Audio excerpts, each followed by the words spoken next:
Angat ang uniformeng kupas na may bahid ng dahas.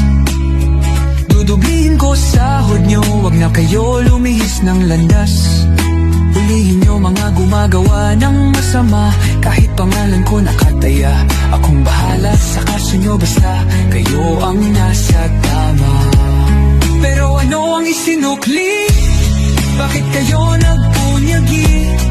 Pinakain nyo sa mga estranghero ang 80 na lolo'y parang may mali. Pagkatapos angat ang inyong moral na dating mabababa. Grabe ang isinukli, parang dumukot ng tae.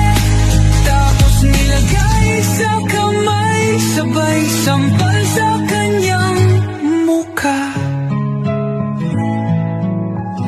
Mahal ko ang Pilipinas, di ako pag-api. Ipinanganak ako sa bayang mapagtimpi. Ipaglalaban ko ang kalayaan, kahit ako'y masawi. Sisikatin ang araw, muli tayo magsasamang nakangiti.